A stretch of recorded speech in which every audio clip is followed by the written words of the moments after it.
Hello అండి. అందరికీ నమస్కారం. ఈరోజు మనం ఈ ట్రెండీ కార్డ్ సెట్ కటింగ్ చూడబోతున్నామనమాట. దానికోసం మనకు కావాల్సినవి 3 మెజర్‌మెంట్స్ బస్ట్, వేస్ట్ ఇంకా షోల్డర్. దీనికోసం నేను 4 మీటర్ల క్రేప్ ఫ్యాబ్రిక్ తీసుకున్నాననమాట. 2 మీటర్ల టాప్ కోసం, 2 మీటర్లు బాటమ్ కోసం. ఇలాంటి డిజైన్ కుట్టడం కోసం మనం కొంచెం ఫ్లోయీగా ఉన్న ఫ్యాబ్రిక్ తీసుకుంటే బాగా సెట్ అవుతుందండి. రేయాన్ ఇంకా క్రేప్ అయితే మనకి పక్కా సరిపోతుంది. ఇంకా మనం ఏమాత్రం ఆలస్యం చేయకుండా కటింగ్ వీడియో చూసేద్దాము. ఫస్ట్ దానికోసం నేను ఫ్యాబ్రిక్‌ని సింగిల్ ఫోల్డ్ మీద ఇలా ఫోల్డ్ చేసుకున్నాననమాట. ఇది ఫ్లోయింగ్ ఫ్యాబ్రిక్ అని నేను ముందే చెప్పాను కదా! దానికోసం ఇలా పిన్స్ అటాచ్ చేసుకున్నాను. ఎందుకంటే మనం కట్ చేస్తున్నప్పుడు మూవ్ అయిపోతూ ఉంటుంది గాబట్టి. ఓపెనింగ్ సైడ్ మన వైపు ఉండేలాగా చూసుకోవాలి. ఫోల్డెడ్ సైడ్ అదర్ వైపు ఉండేలాగా చూసుకోవాలనమాట. ఓకే. ఇలా మనం ఒక సింగిల్ ఫోల్డ్ చేసి పెట్టుకున్న తర్వాత ఫ్రంట్‌లో మీరు డిజైన్‌లో చూసినట్టయితే ప్లాకెట్ ఉంటుంది. మడతపెట్టి కుట్టుంటుందనమాట. దానికోసం 2 ఇంచులతో ఇట్లా మార్క్ చేసుకుంటున్నాము. ఓకే. ఈ 2 ఇంచులేంటంటే మనం ఫ్రంట్‌లో మడత పెడతామనమాట. దానికోసమే మనం ఫ్రంట్ ఇంకా బ్యాక్ సెపరేట్‌గా కట్ చేస్తున్నాము. ఈ పెట్టుకున్న మెజర్‌మెంట్స్ అన్ని ఇట్లాగా 2 ఇంచెస్‌తో ఇట్లా ఒక స్ట్రెయిట్ లైన్ గీసేసుకోవాలనమాట. ఓకే. ఇప్పుడు మనం బ్యాక్ పార్ట్ తీసుకోవాలి. సేమ్ ఇలానే సింగిల్ ఫోల్డ్ తీసుకొని దాన్ని ఏదైతే రెండించులతో మనం ఒక స్ట్రెయిట్ లైన్ గీసుకున్నామో దాని మీద ఇట్లా ఎగ్జాక్ట్‌గా అక్కడ వరకొచ్చేలా పెట్టుకోవాలి. ఇక్కడ డిఫరెన్స్ ఏంటంటే ఫోల్డింగ్ సైడ్ మన వైపు ఉంటుంది బ్యాక్ పార్ట్‌కి. ఓపెనింగ్ సైడ్ ఇటువైపు ఉంటుందనమాట. పైనుంచి నేను ఒక 1 ఇంచ్‌తో ఇట్లా మార్క్ చేసుకున్నాను. ఎందుకంటే ఫ్యాబ్రిక్‌లో ఏదైనా క్రాస్ ఇలా ఏదైనా ఉన్నా గాని మనం తీసేసుకోవాలనమాట. మార్కింగ్స్ పెట్టుకోవడానికి కూడా ఈజీగా ఉంటుంది అని చెప్పేసి పైన ఇట్లా 1 ఇంచ్‌తో నేను ఒక స్ట్రెయిట్ లైన్ గీసుకుంటున్నాను. మనం చేసుకునే ప్రతి మార్కింగ్ ఈ 1 ఇంచ్ దగ్గర నుంచి చేసుకుంటామనమాట. ఓకే. ఇప్పుడేంటంటే షోల్డర్ 14 ఉంది గదా! 14 ఎగ్జాక్ట్‌గా సగం అంటే 7 ఇంచులనమాట. 7 ఇంచులతో ఇట్లా మార్క్ చేసుకోవాలి. అన్ని మార్కింగ్స్ ఈ ఫోల్డ్ దగ్గర నుంచే చేసుకోవాలండి. అంటే బ్యాక్ పార్ట్ కన్సిడర్ చేసుకొని చేసుకోవాలి. ఎక్స్‌ట్రా తీసుకున్న 2 ఇంచెస్ కన్సిడర్ చేయకూడదు.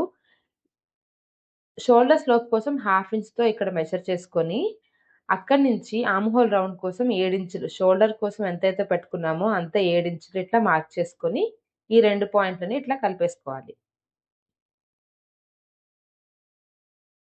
ఓకే. ఇలా ఒక స్ట్రెయిట్ లైన్ గీసేసుకొని, ఇప్పుడు వెయిస్ట్ మెజర్‌మెంట్ పెట్టుకోవడం కోసం 14.5 ఇంచుల దగ్గర, హిప్ కోసం 21.5 ఇంచుల దగ్గర ఇట్లా మార్క్ చేసుకోవాలనమాట. అవే మార్కింగ్స్‌ని ఇక్కడ కూడా పెట్టుకొని, వీటిని స్ట్రెయిట్ లైన్స్‌తో ఇట్లా కలిపేసుకోవాలి. ఇదేంటంటే వెయిస్ట్ మెజర్‌మెంట్ ఇంకా హిప్ మెజర్‌మెంట్ మనం మార్కింగ్స్ పెట్టుకోవడం కోసం అన్నమాట. ఇది 14.5, 21.5 దగ్గర ఇట్లా పెట్టేసుకోవాలి. ఇప్పుడు మన బస్ట్ మెజర్‌మెంట్‌లో నాలుగవ భాగం ఇక్కడ అంటే 9 వచ్చిందన్నమాట. అలానే కట్ చేసిన తర్వాత కలిపి కుట్టడం కోసం మనకి అటొక హాఫ్ ఇంచ్, ఇటొక హాఫ్ ఇంచ్ పోతుంది కదా! 1 ఇంచ్ ఎక్స్‌ట్రా ఖర్చు కోసం 2 ఇంచులు. అలానే వేస్ట్ మెజర్‌మెంట్‌లో నాలుగో భాగం 7 ఇంచులు, కట్ కోసం ఒక 1 ఇంచ్ ఎక్స్‌ట్రా, అక్కడి నుంచి ఖర్చు కోసం 2 ఇంచులనమాట. ఇట్లా మెజర్ చేసేసుకోవాలి. ఇప్పుడు టోటల్ లెంత్ ఎంతుందో చూసుకోవాలి. టోటల్ లెంత్ నాకు 44 కావాలి. ఐ మీన్ ఫోల్డింగ్స్ కోసం ఒక 1 ఇంచ్ ఎక్స్‌ట్రా పెట్టుకుంటున్నాననమాట. 44 + 1 అంటే మొత్తం నేను 45 ఇంచుల దగ్గర ఇట్లా మార్క్ చేసుకొని, దాన్ని కూడా ఇట్లా స్ట్రెయిట్ లైన్‌తో కలిపేసుకుంటున్నాను. ఇప్పుడు ఆర్మ్ హోల్ రౌండ్ కోసం 1 ఇంచ్‌తో ఇట్లా మెజర్ చేసుకొని, ఆ మార్కింగ్‌ని కలుపుతూ ఇట్లా నైస్‌గా ఒక రౌండ్ గీసుకోవాలి. నెక్ విడ్త్ కోసం ఇక్కడ నేను 3 ఇంచులు తీసుకుంటున్నానండి. ఆ 3 ఇంచుల మార్క్ దగ్గర నుంచి షోల్డర్ స్లోప్ కోసం తీసుకున్నాం కదా! ఈ మార్క్‌ని మనం కలిపేసుకోవాలి. ఫస్ట్ పాయింట్ కోసం పైనుంచి 10.5 ఇంచుల దగ్గర ఒక మార్క్ చేసుకోవాలనమాట. దీన్ని యూజ్ చేసుకొని మనం ప్రిన్సెస్ లైన్ గీస్తాం. దానికోసం 10.5 ఇంచుల దగ్గర ఇట్లా మార్క్ చేసుకోవాలి. అక్కడి నుంచి ఫోల్డింగ్ దగ్గర నుంచి 4.5 ఇంచులతో ఇట్లా మార్క్ చేసుకోవాలి. సేమ్ అదే మెజర్‌మెంట్‌ని వేస్ట్ లైన్ మీద గూడా చేసుకోవాలనమాట. ఇప్పుడు ఈ రెండిటిని ఇట్లా స్ట్రెయిట్ లైన్‌తో కలిపేసుకోవాలి.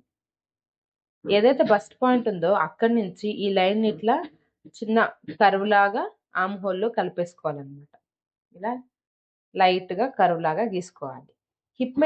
హిప్ లైన్ మీద 5 ఇంచులతో ఇట్లా మార్క్ చేసుకొని, ఇక్కడ వేస్ట్ మీద మనం చేస్తామని అనుకున్నాం కదా! సో, అటు ఒక హాఫ్ ఇంచ్, ఇటు ఒక హాఫ్ ఇంచ్‌తో ఇట్లా మనం మార్క్ చేసుకొని, ఈ హాఫ్ ఇంచ్ పాయింట్‌ని ఈ బస్ట్ పాయింట్‌తో కలిపేసుకోవాలి. ఇదే మనం గీస్తున్న ప్రిన్సెస్ లైన్ అన్నమాట. సేమ్ ఈ 2 మార్కింగ్స్‌ని కింద హిప్ మీద 5 ఇంచెస్‌తో పెట్టుకున్న మార్క్‌తో కలిపేసుకోవాలి.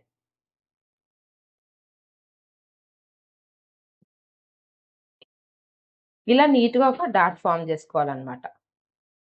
అప్పుడు మన ఫిట్టింగ్ అనేది ప్రాపర్‌గా ఉంటుంది. ఏదైతే బస్ట్ ఇంకా వేస్ట్ లైన్ ఇట్లా మనం మార్కింగ్స్ పెట్టుకున్నామో ఆ రెండిటిని కలిపేసుకొని అక్కడి నుంచి చివరి వరకు మనం మార్క్ చేసుకోవాల్సుంటుంది. ఈ చివర ఏదైతే లెంత్ పెట్టుకున్నామో అక్కడి నుంచి 2 ఇంచులు ఇట్లా మార్క్ చేసుకొని దాన్ని ఇట్లా కర్వ్ లాగా గీసుకోవాలన్నమాట. ఎందుకంటే మనం చూపించిన డిజైన్‌లో లాస్ట్‌లో కర్వీ షేప్ ఉంది కాబట్టి. ఇప్పుడు ఈ వేస్ట్ దగ్గర నడుము దగ్గర ఏదైతే మనం మెజర్‌మెంట్ పెట్టుకున్నామో అక్కడి నుంచి ఈ చివరి పాయింట్ వరకు ఇలా స్లాంట్‌గా కలిపేసుకోవాలి. ఎంత ఉంటే అంత మనం కలిపేసుకోవచ్చు. అప్పుడు మనకి ఫ్లేయర్ బాగా వస్తుంది. ఈ కింద ఎంతుంది కొలుచుకొని, దాన్ని 3 ఈక్వల్ భాగాలుగా చేసుకొని, ఒక భాగం ఇట్లా మార్క్ చేసుకోవాలి. నాకిక్కడ 21 ఉందన్నమాట. 21లో ఇట్లా నేను 3 ఈక్వల్ భాగాలు చేస్తే నాకు 7 ఇంచులొచ్చింది. ఈ 7 ఇంచులకి మార్క్ చేసుకొని, దీన్ని ఈ హిప్ లైన్ మీద ఉన్న మార్కింగ్‌ని రెండిటిని ఇట్లా కలిపేసుకోవాలన్నమాట. ఈ డాట్‌ని బేసిక్‌గా ఎక్స్‌టెండ్ చేయాలి. మన మార్కింగ్స్ అంతా అయిపోయిందండి. ఇంక మనం కట్ చేసేసుకుందాము. మనం పెట్టుకున్న మార్కింగ్స్ ప్రకారం కట్ చేసుకోవాలి. ఇక్కడ ఆర్మ్ హోల్ రౌండ్ వస్తే మాత్రం మార్కింగ్స్ ప్రకారం కాకుండా కొంచెం ఎక్స్‌ట్రానే కట్ చేసుకోవాలి. ఎందుకంటే ఈ ప్రిన్సెస్ లైన్ కట్ చేసి కుట్టినప్పుడు మనకు కొంచెం ఎగుడు దిగుడుగా వస్తుందన్నమాట.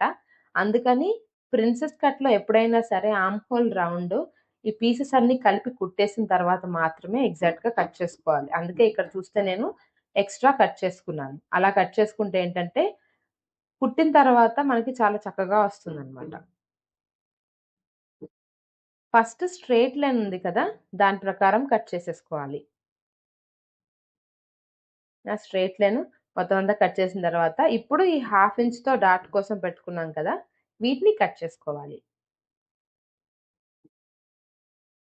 ఇటువైపు అలానే, అటువైపు కూడా సేమ్ అలానే కట్ చేసేయాలి. ఇవి కట్ చేయడం అయిపోయిన తర్వాత waist marking, hip marking, bust marking అటు పీస్ మీద, ఇటు పీస్ మీద ఉన్నాయి కదా! వీటి రెండిటికి చిన్న చిన్న నొక్కులు పెట్టుకోవాలన్నమాట. అప్పుడే మనం కుడుతున్నప్పుడు కరెక్ట్‌గా వాటి రెండిటిని మ్యాచ్ చేస్తున్నామా లేదా తెలుస్తుంది. ఖచ్చితంగా మ్యాచ్ చేస్తేనే మనకి ఫిట్టింగ్ కరెక్ట్‌గా వస్తుంది. సో, ఇట్లా నీట్‌గా అన్ని నొక్కులు పెట్టేసుకోవాలి. వెయిస్ట్, బస్ట్ అలానే హిప్ లైన్స్ మీద.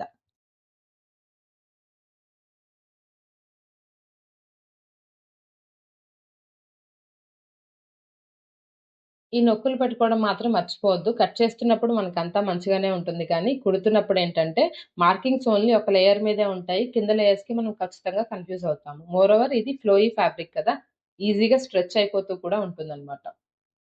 సో, అందుకే ఇలా నీట్‌గా మార్కింగ్స్ చేసుకోవాలి. అలానే ఇక్కడ ఆర్మ్ హోల్ రౌండ్ కూడా మనం కరెక్ట్‌గా ఆహ్, కట్ చేయలేదు కదా! సో, ఎగ్జాక్ట్ పాయింట్ ఎక్కడొస్తుందని ఇలా ఒక నొక్కులు పెట్టేసుకోవాలి. అలానే హిప్పు హిప్ మార్కింగ్ దగ్గర, ఇంకా వేస్ట్ మార్కింగ్ దగ్గర గూడా నొక్కులు పెట్టుకోవాలి. ఇలా నొక్కులు పెట్టుకుంటే మనకేమవుతుందంటే కుట్టేటప్పుడు చాలా ఈజీ అవుతుందనమాట. వాటిని మ్యాచ్ చేసుకుంటూ కుట్టుకోవడం. సో, ఇప్పుడు మనం నెక్ కోసం చూసేద్దాం. నెక్ కోసం 3 ఇంచులు పెట్టుకున్నాం కదా!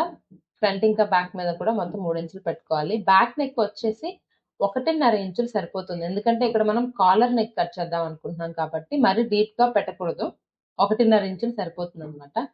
ఇలా 1.5 ఇంచులతో ఇట్లా ఒక రౌండ్ లాగా గీసేసుకొని దాని ప్రకారం కట్ చేసేసుకోవాలి. బ్యాక్ నెక్ ఏదైతే 1.5 తీసుకున్నామో దానికి డబుల్ ఫ్రంట్ నెక్ 3 ఇంచులు తీసుకుంటే సరిపోతుంది. ఓకే.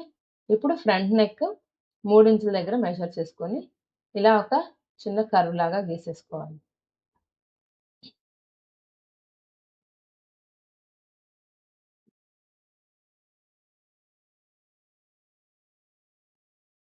ఓకే. ఈ 2 ఇంచులు ఎక్స్‌ట్రా ఉంది కదా! దాన్ని ఇట్లా స్లాంట్‌గా కట్ చేయాలి. ఎందుకంటే మడత పెట్టి కుడుతున్నప్పుడు మనకి కొంచెం ఎక్స్‌ట్రా క్లాత్ కావాల్సొస్తుంది. అందుకే స్ట్రెయిట్‌గా కట్ చేయకూడదు. ఇట్లా కొంచెం ఎక్స్‌ట్రానే కట్ చేసుకోవాలనమాట. సో, మన princess cut quad set cutting అయిపోయింది అండి. ఈ ఏదైతే ఫ్రంట్ ప్లాకెట్స్ ఉన్నాయో దాన్ని మడత పెట్టి కుట్టడం కోసం ఇట్లా బకరం 2 బకరం పీసెస్ తీసుకున్నాను. ఇవి 0.75 ఇంచెస్ ఉంటాయన్నమాట. స్టిచ్చింగ్ వీడియో నేను నెక్స్ట్ వీక్ పోస్ట్ చేస్తాను. ఈ వీడియో మీ అందరికీ నచ్చిందని అనుకుంటున్నాను. ఈ వీడియో కనుక మీకు నచ్చితే ప్లీజ్ లైక్ చేయండి, షేర్ చేయండి, మన ఛానెల్‌ని సబ్స్క్రైబ్ చేయండి. నేను వీడియో పోస్ట్ చేసిన ప్రతిసారి మీకు నోటిఫికేషన్ రావడం కోసం బెల్ ఐకాన్‌ని క్లిక్ చేయండి. Thank you so much for watching.